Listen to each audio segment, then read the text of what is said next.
The correct move for black is not the top move you're thinking of. It's not even number 2. It's probably not number 3, 4, 5, 6, or 7. It's probably the 17th move you're thinking about, which is... I think you know what time it is, cowboys and cowgirls. That's right. It's time for another advanced video alert. You're going to learn one of my favorite openings that used to be one of my most feared openings until I turned that fear into excitement. Okay, now what am I talking about? Well, when I'm black and my opponent pushes the queen's pawn to start the game, pawn to d4, I usually tell most of my students, including my over-the-internet students, to play d5 because you're planting your flag in the middle of the chessboard and you're preventing white from getting the snowplow 2 pawns side by side because, of course, you'll just capture the pawn. And in fact, many grandmasters always play d5, so I certainly can't say it's a bad move. However, when you graduate to ChessKid 2.0 and you want to learn an even more exciting opening, I give you, boom, the King's Indian Defense. Now this one is a lot different than a lot of other openings I've ever taught you because you are giving white the opportunity to control the center of the chessboard. These are basically the opening moves. They can happen in a slightly different move order, but this is our base position. Now, you can see each player has made exactly 4 moves. That means it's white's turn. Congratulations, chess detective, you figured it out. Now the main line is a knight coming to the square f3. And no, we're not getting to the main line today. It's too long. Now, white can also play bishop to e2, which is another, pretty popular sideline. The move I've probably faced the most in my entire life is pawn on f2 to f3, a very solid choice. This is called the same-ish variation. And yes, white is opening up the king. That is totally true. But white is also supporting the center. And also sometimes white even plays g4 and goes crazy with an attack on my king when I castle this way. And the white king castles to the right, to the right, to the back, to the back, to the front. Okay, no, we're not actually doing songs here. Fun Master Mike is not a DJ. Well, maybe in my past life. But anyway, we're not talking about that opening either. We're going to talk about the opening that I was most fearful of as a kid, and that is, boom, pawn to f4, the 4 pawns attack. And you can see why this opening would fill fun young Master Mike with such dread, because you have voluntarily given white complete control of the center with 4 pawns. However, as I got a little bit older, and I like to think a little bit wiser, it occurred to me, hey, if you're moving a bunch of pawns, you know what you're not moving? You're not moving your pieces. So if somebody plays the 4 pawns against you or any opening that is similar to it, my biggest advice is very simple. You must attack quickly as black. If you just continue castling and developing your pieces to normal squares, and you give white a chance to bring the knights out and bring the bishops to squares like this to support the pawns and get the king castled, you're going to face a big space disadvantage for the rest of the game. You're going to be looking at those 4 pawns, wondering which one is going to come forward and destroy your position. So we need to choose a very, very aggressive continuation. Now, as a kid, I played pawn to c5, and if the pawn came forward to d5, I would often play this pawn sacrifice, pawn to b5. And I got some okay positions, but there's actually an opening that I found I liked even better against the 4 pawns. And the first things first, I went ahead and castled my king because there's about to be some big battles in the center of the board, and guess what?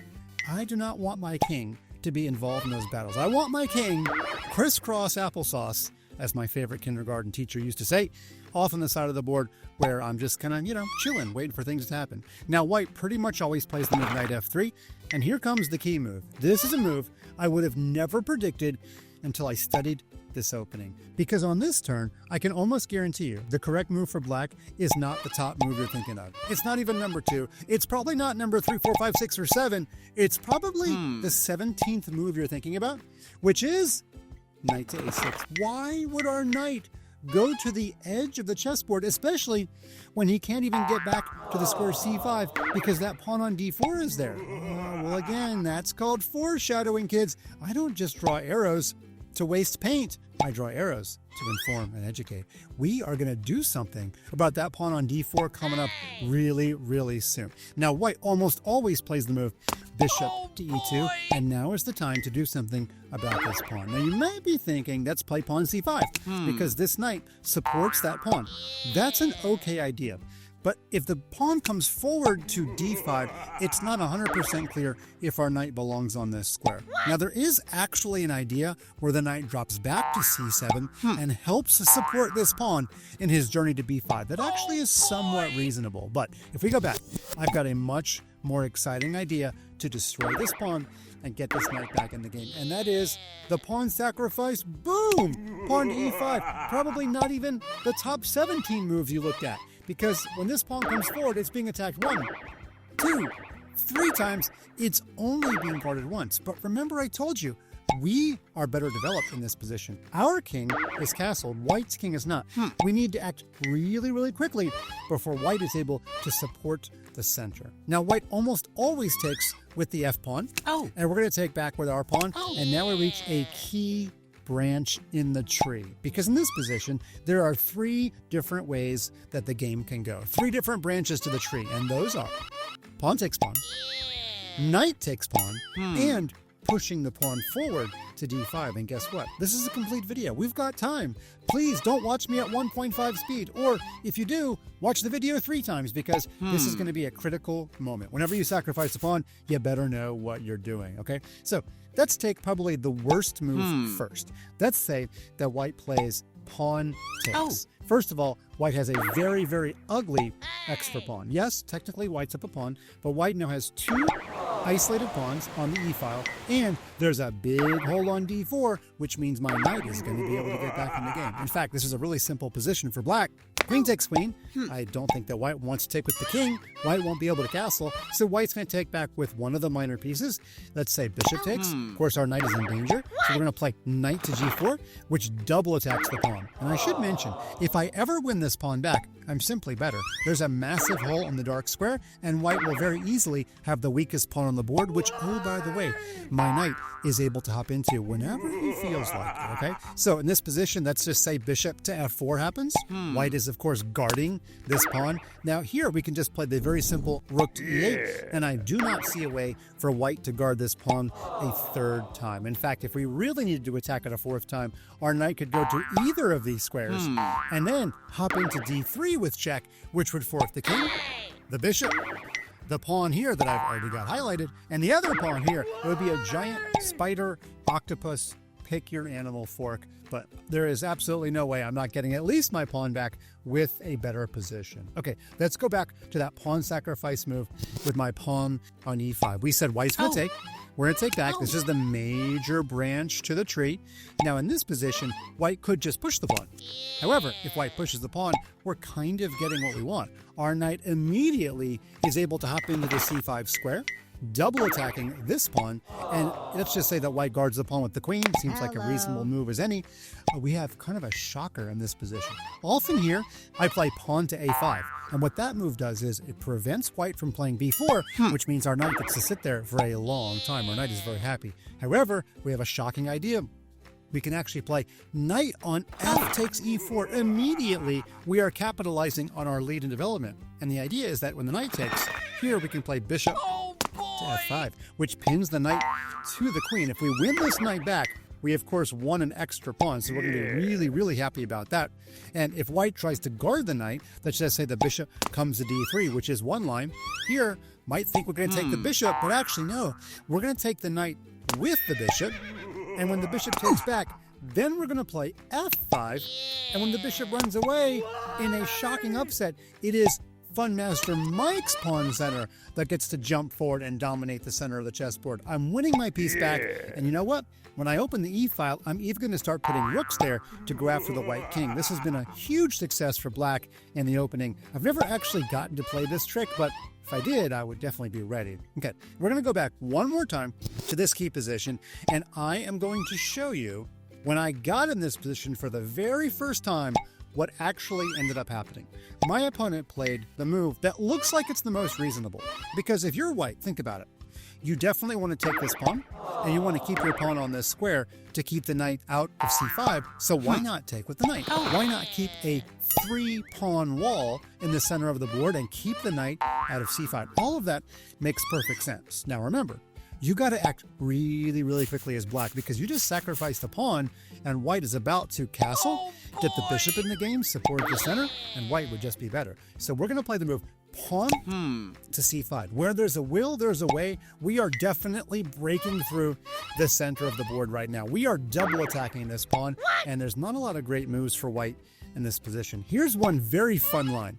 Let's say that white plays bishop to e3 now to support the center. Here, we're going to play knight to b4. That's right. The knight had a backup plan just in case c5 was never available. Now, you almost never just put a knight on b4 if a no parking sign can be played. However, we've got a trick up our sleeve. When the pawn comes to the square a3, we're actually not going to move our knight. We're going to play pawn takes pawn, forking the bishop and the knight. Maybe some of you tactical geniuses already see what's coming. If the queen takes, now the queen has abandoned c2, and we get to play a royal fork, knight to c2, forking the king and the queen and the rook. Honestly, a royal fork is more art than actual science. We're not actually ever going to take the rook in a royal fork. We're always going to take the queen, but hey, it is kind of nice to look at that the rook is on that square. Now, if we go back, you're probably thinking, well, what if the bishop takes? Well, now we get to play our tactically awesome move, queen takes bishop, because now when the queen takes, our knight again gets to go to c2. The king moves somewhere, and after we take, if you count carefully, or even if you're lazy and wait for Fun Master Mike to do it for you, we have 3 minor pieces. White only has 2. We actually have an extra dark squared bishop, which white doesn't have. So black is completely winning. Okay, we need to go back to the position after the knight took on e5 and we played c5. Let's go back to the one game where I had this position. My opponent played d5, thinking that he was still keeping that sort of wall of pawns and keeping the knight out of the c5 square. Well, that is true. However, white doesn't get everything he ever wanted in life. Because we made the pawn push, now the knight is not defended. And do you see my bishop lurking? Yeah, when you play the King's Indian defense, this is your hero bishop in so many variations. So we're going to move this knight on f6. We're going to make a discovered attack. And knight takes e5 is the move that I played, sacrificing my knight for a pawn. However, if my knight gets captured, of course, this knight is hanging. In fact, my knight did get captured, and I played kind of a fun move here. I could, of course, just take the knight. Instead, I played queen h4 check because now not only is the king in danger, but the other knight is also hanging. I'm actually threatening 2 different knights. Unfortunately, there's kind of an advanced rule in chess. You can't capture both knights at once, so no Kentucky Derby for you. The knight goes back to f2. Then my bishop took on e5, and if you look carefully, I've actually recovered all of my sacrificed material, and I'm still preventing white from castling. Well, not by the rule. White could technically castle. However, it would be a very short day at the office for Fun Master because queen takes h2 would be queen and helper checkmate. Okay, let's go back. Obviously, my opponent did not fall for that. My opponent was pretty good, so he played g3, kicking my queen out of there. It's important to note, I cannot take. Because after pawn takes, I can't take the rook. The one good thing the knight does on f2 is actually defend the rook. So if we go back, after g3, my queen simply ran away, lining up on the king, as you can see, and here was the remainder of the game. We've probably eclipsed the threshold of opening knowledge. Now we just get to enjoy some tactics that occurred. My opponent castled. I played rook to e8, forming a battery. My rook and my queen are lined up with this bishop. So if I move my bishop anywhere on the board, I will discover an attack on the bishop. By the way, just one large note here. I think that black is much better in this position. The only thing I do not want to do is go into an endgame because my opponent does actually have a passed pawn on this square. If we were to take away all of the pieces except the kings and the pawns, that pawn would be a big deal. But as it stands right now, there's so many pieces on the board, that pawn is not going anywhere anytime soon. So I just want to avoid the endgame, and I think my position will be better. Okay, my opponent moved the bishop because he was afraid of my battery coming down the board. So I played bishop to f5, simple developing move. And by the way, this knight, remember him? Yeah, don't sleep on that knight, okay? He's lurking like a crocodile right below the surface of the water. Okay, he's about to be a happy croc? No. Happy croc is someone else, but that's going to be happy knight very soon. Okay, my opponent had to move knight to d3, trying to get rid of my very strong bishop, and I will give nothing to that. I will play bishop to d4 check. Well, I won't play it. I actually did play it. Bishop to d4 check. The opponent's king moved to h1, and then I played bishop to h3, and suddenly this rook is running out of squares. Okay, my opponent played rook to e1, but here I'm actually really happy to trade rooks Why? Because my rooks are connected, my opponent's rooks are not, because my opponent never finished development. So here, trading rooks is fine by me. I played queen to f6, and now white's starting to have some problems. I am double attacking this pawn, but also this queen is getting a bit overworked. She's trying to guard the rook. She's also trying to guard the bishop in case my queen ever takes. So yeah, some problems are happening in white's position. My opponent took, but I very happily took back with my rook. And again, I'm starting to form some ideas in this position because now we even have back rank checkmate ideas if I can get the queen and the knight out of there, which I'm about to. Now my opponent played g4, thinking he was going to trap my bishop or something, but he has no time for such pleasantries or unpleasantries, and now comes the winning idea.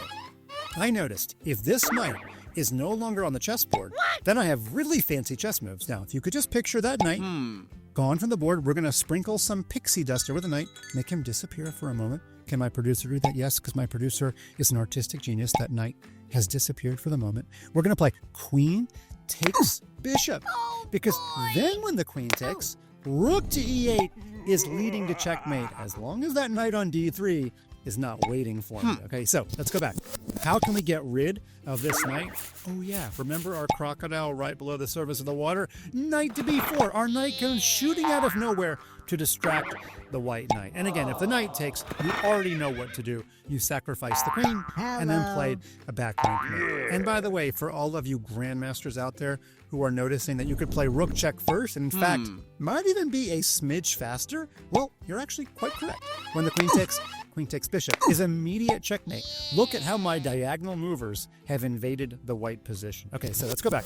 My opponent again was pretty good and realized he can't just take my knight in this position. So he played bishop to h6, and what that does is it helps this rook guard that back rank from all of my tricks. But here I won the game by playing knight takes knight, forcing the queen to take, and now all I want to do in this position is play queen takes bishop, which would lead to checkmate, except that the queen is guarding. So how do I get the white queen to not guard the bishop? Well, we can play a very cool and very rare obstruction tactic. The winning move here is rook to e3. My rook forks the queen and the bishop. And of course, if the queen just moved to some random square, I just play queen takes bishop, and I've at least won the bishop. I've probably checkmated. And the only other idea is to play bishop takes, but my rook has sacrificed himself in pursuit of a greater cause, which was to stop the queen from guarding the bishop, and I win the game by queen takes bishop. The king has to move, and you could play bishop takes bishop, which would lead to checkmate, but the quickest mate is queen to g2, and fittingly, this rook never even moved. It is a triumph for development over space advantage.